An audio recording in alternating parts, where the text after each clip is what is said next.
आकाशवाणी लखनऊ से प्रस्तुत है प्रादेशिक समाचार।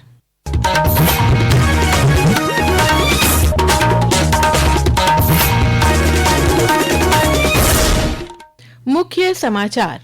मुख्यमंत्री योगी आदित्यनाथ आज लखनऊ में यूपी जापान इन्वेस्टमेंट मीट 2026 में हुए शामिल। जापान की कंपनियों को प्रदेश में निवेश के लिए किया आमंत्रित।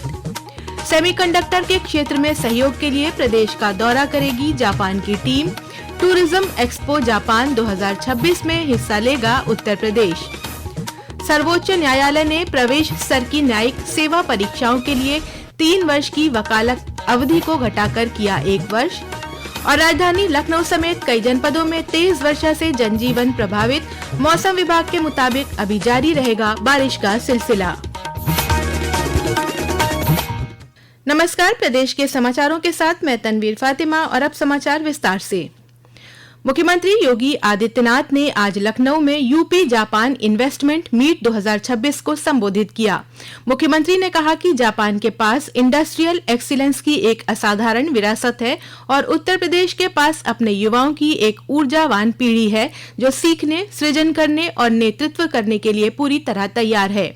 हमारा लक्ष्य है कि प्रदेश के युवा ऐसी स्किल और वर्क कल्चर सीखें जिसकी डिमांड टोक्यो समेत दुनिया भर में हो।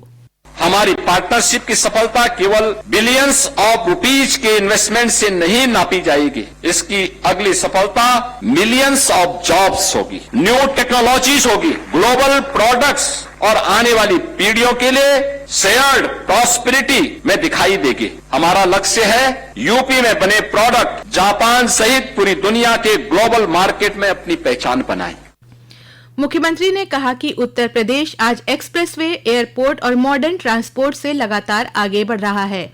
उन्होंने कहा कि नोएडा और ग्रेटर नोएडा में ग्लोबल कैपेबिलिटी सेंटर की स्थापना के लिए एक मजबूत इकोसिस्टम तैयार हो रहा है। उन्होंने जापान की कंपनियों को यहां निवेश करने और बिजनेस स्थापित करने के लिए आमंत्रित किया।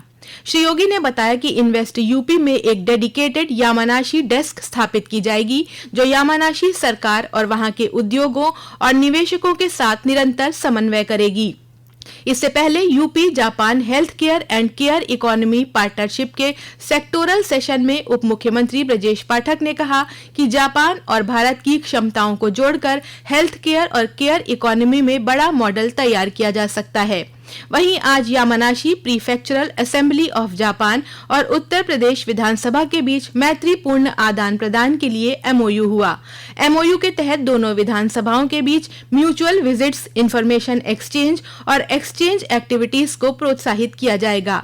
साथ ही दोनों अपनी कार्यप्रणाली, प्रक्रियाओं और अनुभवों को साझा करेंगे। मुख्यमंत्री योगी आदित्यनाथ से आज भारत में जापान के राजदूत ओनो केइची ने शिष्टाचार भेंट की। इस दौरान Japan chamber of commerce and industry की सेमीकंडक्टर कमेटी की बैठक में उत्तर प्रदेश सरकार के शामिल होने की संभावना पर भी चर्चा हुई। जापान की ओर से सेमीकंडक्टर सेक्टर में मौकों का पता लगाने के लिए उत्तर प्रदेश में एक टीम भेजने की इच्छा जताई गई। श्री योगी ने कहा कि एडवांस्ड टेक्नोलॉजी के इस अहम क्षेत्र में जापान की तकनीकी विशेषज्ञता और राज्य की औद्योगिक क्षमताओं के बीच सहयोग की काफी संभावना है। साथ ही जापान के अनुरोध पर सितंबर में होने वाले टूरिज्म एक्सपो जापान 2026 में उत्तर प्रदेश के शामिल होने पर भी सहमति बनी। इससे पहले आज मुख्यमंत्री आवास पर विशेष कार्यक्रम a dialogue with the future आयोजित हुआ। मुख्यमंत्री योगी आदित्यनाथ और यामानाशी प्रांत के गवर्नर कोटारो नागासाकी की मौजूदगी में जापान के यामानाशी प्रांत से आए 13 विद्यार्थियों और उनके फैकल्टी सदस्यों ने लखनऊ के विभिन्न विद्यालयों के विद्यार्थियों के साथ संवाद किया। मुख्यमंत्री ने कहा कि ये केवल विद्यार्थियों का मिलन नहीं बल्कि 2 संस्कृतियों, परंपराओं और देशों की युवा पीढ़ियों का मिलन है। उत्तर प्रदेश जापान निवेश बैठक के सिलसिले में इस समय जापान के उद्योग जगत के 200 से अधिक प्रतिनिधियों का दल उत्तर प्रदेश की यात्रा पर है। सर्वोच्च न्यायालय ने प्रवेश स्तर की न्यायिक सेवा परीक्षाएं देने के संबंध में विधि स्नातकों के लिए अनिवार्य 3 वर्ष की वकालत की अवधि घटाकर 1 वर्ष कर दी है। न्यायालय ने इस बारे में पिछले वर्ष के अपने ही फैसले में संशोधन किया है। एक रिपोर्ट। पीठ ने कहा कि 25 मई 2025 से 31 मार्च 2027 के बीच अधिसूचित न्यायिक सेवा परीक्षाओं में बैठने वाले उम्मीदवार पूर्व अनुभव के बिना भी पात्र होंगे। हालांकि इन परीक्षाओं में चयनित उम्मीदवारों की नियुक्ति शुरू में प्रशिक्षु न्यायिक अधिकारियों के रूप में होगी। उन्हें न्यायिक अकादमी में 1 वर्ष का प्रशिक्षण लेना होगा और उसके बाद 1 वर्ष के लिए व्यवहारिक प्रशिक्षण लेना होगा। शीर्ष अदालत ने पिछले साल 20 मई को नए विधि स्नातकों को प्रवेश स्तर की न्यायिक सेवा परीक्षा देने से रोक दिया था और इसके लिए कम से कम 3 वर्ष की कानूनी वकालत अनिवार्य की थी। समाचार कक्ष से दीपेंद्र कुमार। ये समाचार आप आकाशवाणी लखनऊ से सुन रहे हैं। ताज़ा समाचार जानने के लिए आप हमारी वेबसाइट newsonair.gov.in पर लॉगिन कर सकते हैं। इसके साथ ही आप प्रादेशिक समाचारों का ये बुलेटिन हमारे YouTube channel news on AIR Lucknow पर भी सुन सकते हैं। केंद्रीय गृह राज्य मंत्री बंडी संजय कुमार ने आज लखनऊ में सशस्त्र सीमा बल की चतुर्थ वाहिनी मोहनलालगंज में जवान बैरक, अधीनस्थ अधिकारी मेस और आवासीय भवनों का शिलान्यास किया। उन्होंने क्षेत्रीय मुख्यालय, प्रशिक्षण केंद्र, संयुक्त चिकित्सालय गोरखपुर और 22वीं वाहिनी महाराजगंज के विभिन्न भवनों का शिलान्यास भी किया। कार्यक्रम के दौरान गृह राज्य मंत्री ने कहा कि सरकार के लिए कार्मिक कल्याण और राष्ट्र की सुरक्षा एक दूसरे के पूरक हैं। हमारी सरकार प्रधानमंत्री श्री नरेंद्र मोदी जी के नेतृत्व में और आदरणीय गृह मंत्री श्री अमित शाह जी के मार्गदर्शन में सभी केंद्र अर्धसैनिक बलों के आधुनिकीकरण और नई तकनीकी शिक्षण के साथ साथ सैनिकों के परिवार के जीवन स्तर को ऊंचा उठाने के लिए पूरी तरह प्रतिबद्ध है। सैनिकों के परिवार के उचित स्वास्थ्य, आधुनिक आवास व मेस और उनके बच्चों को अच्छी शिक्षा के लिए मॉडर्न स्कूल तथा खेल प्रतियोगिताओं के आयोजन पर विशेष ध्यान दिया जा रहा है।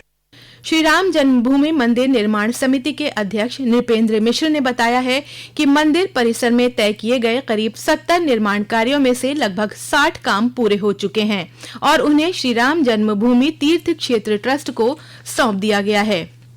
वाराणसी के श्री काशी विश्वनाथ धाम में सावन में अब तक 53,69,000 से अधिक श्रद्धालु दर्शन कर चुके हैं।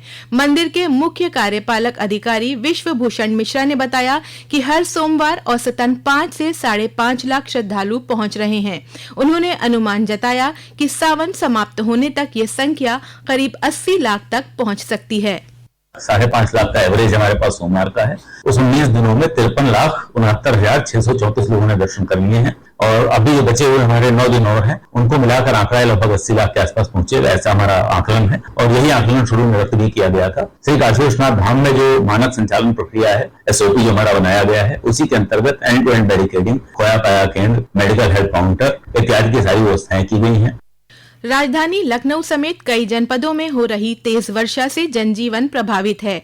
वहीं बारिश और बांधों से पानी छोड़े जाने के कारण बदायूं और बलिया में गंगा, बाराबंकी, अयोध्या और बलिया के तुर्ती पार में घाघरा नदी खतरे के निशान से ऊपर बह रही हैं। वहीं फर्रुखाबाद में गंगा और लखीमपुर खीरी में शारदा नदी का जलस्तर भी खतरे के निशान के करीब पहुंच गया है। चित्रकूट में मंदाकिनी नदी भी उफान पर है। जिलाधिकारी पुलकित गर्ग ने बताया कि जिन रिहायशी इलाकों में बाढ़ का पानी भर गया है वहां राहत और बचाव कार्य में PSC की मदद ली जा रही है। उन्होंने आम जन से सतर्कता बरतने की अपील की है।